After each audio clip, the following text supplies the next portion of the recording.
Fukushima. I'm saying within 100 miles of Fukushima, don't even consider it. I think that will actually get worse with time. Greenpeace has some numbers that came out indicating that it is worse with time. So we're telling the Sea of Japan is a different story. You can probably feel safe eating fish from the Sea of Japan, but if you believe it came from the Pacific, avoid it. There's two isotopes there. The predominant one is cesium, which is a muscle seeker. So of course, fish meat is muscle, and cesium is likely to build up in your body if you take it from fish. The other one is strontium, which would be in the fish bone. So unless you have some kind of a delicacy that uses the fish bone, eating the fish is unlikely to expose you to strontium. So eventually, though, we're going to see top of the food chain animals like tuna and salmon and things like that have this process bioaccumulates. The bigger fish gradually get higher and higher concentrations. And I am concerned that the FDA is not monitoring fish entering the United States because sooner or later a tuna is going to set off a radiation alarm at some port, and people are going to think it's a dirty bomb or something like that. So that's not here yet because the tuna haven't migrated across the Pacific.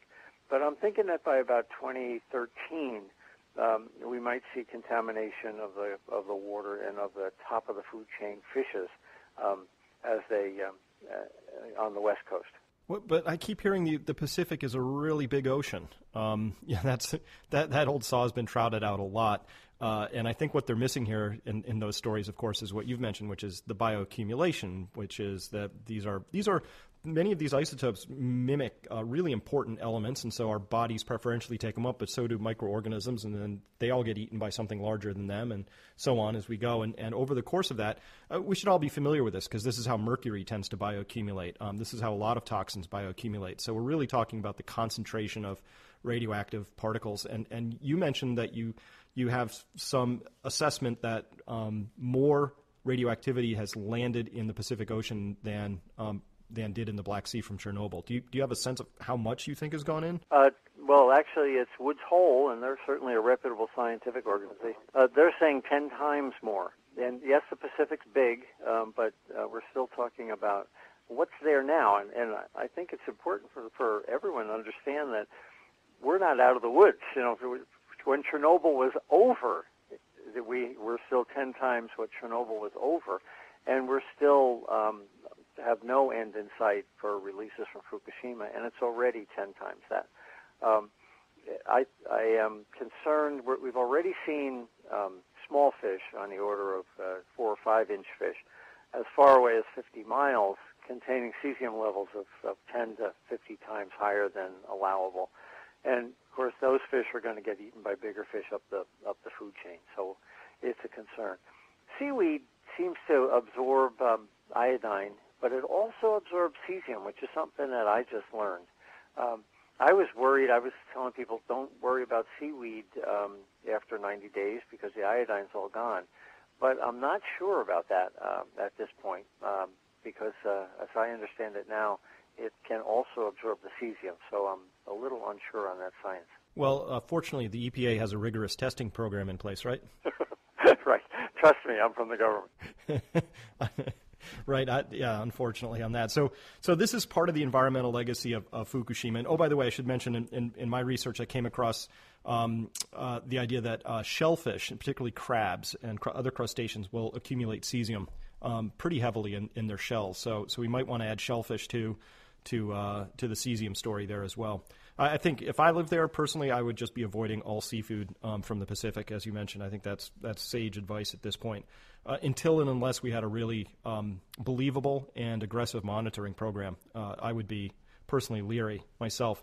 But can you talk to us? What really then are the health risks that you think are faced by those who live in or near the reactor at this point on the reactor complex? Well, there's a large plume of radioactivity that moved to the north and to the west, out as far as 50 miles. That I don't know how you're going to clean it up economically. You know, there's cesium deposition higher than the forbidden zones of Chernobyl, out 50 miles, just in that northwesterly direction. So again, thank God the wind was blowing mainly out to sea. I think it's going to boil down to, does Japan want to spend the money?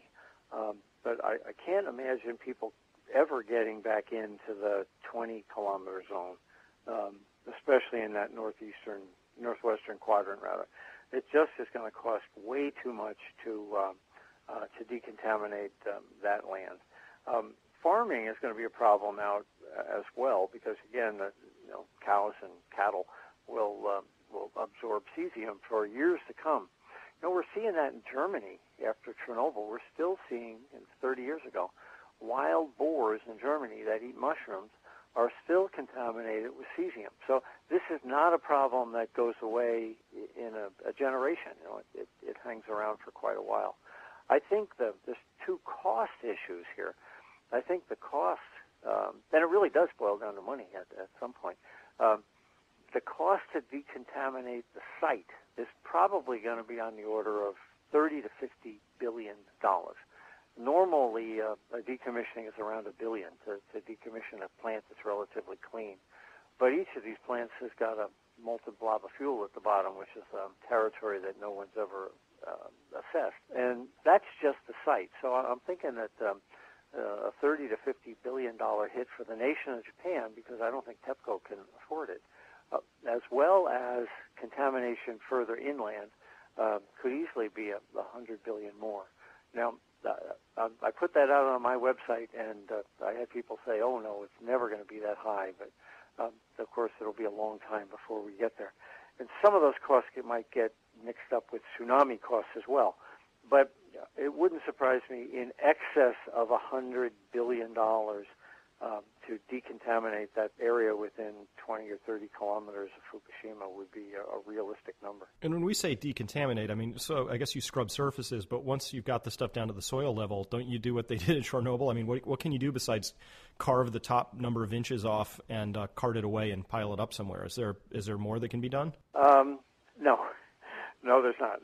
Basically, it becomes a disposal somewhere, so it's going to go to somebody's backyard. And cesium is quite water soluble, so it does move down through the soil over time. There is, again, some work with zeolite that seems to indicate that you can lay down some zeolite and it will pull the cesium back out. But you're talking about hundreds of square miles here.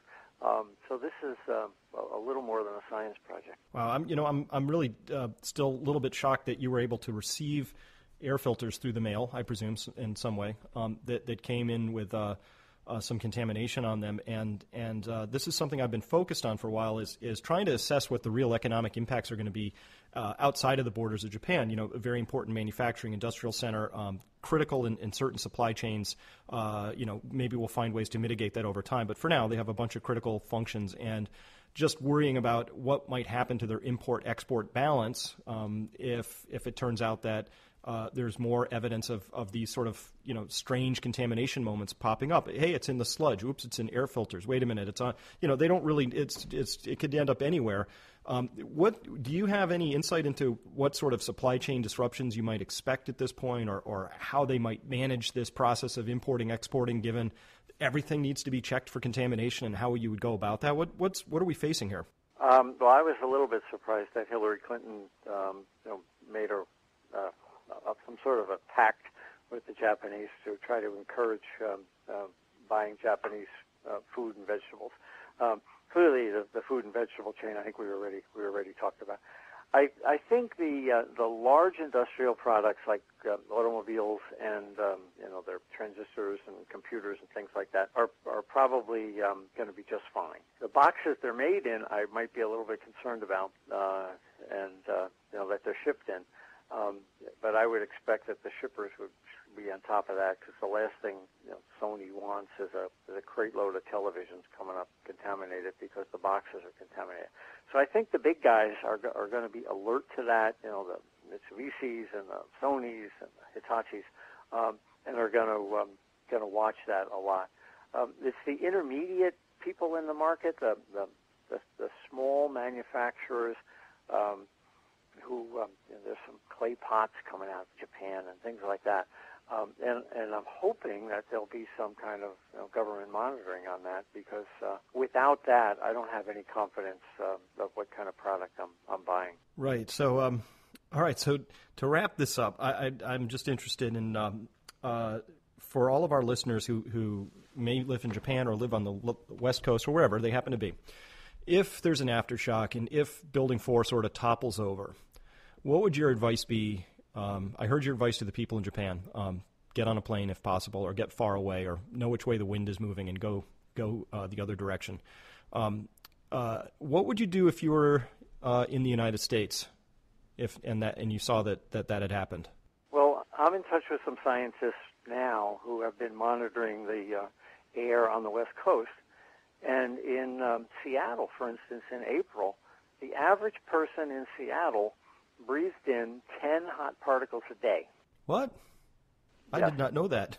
Well, the reports, it's just science, so it takes some time to make its way into the literature. But if the average human being breathes about 10 meters a day of air, cubic meters a day of air, and air samplers out in the Seattle area are detecting, when they pull 10 cubic meters through them. This is in April now, so we're at the end of May, so it's a better situation now.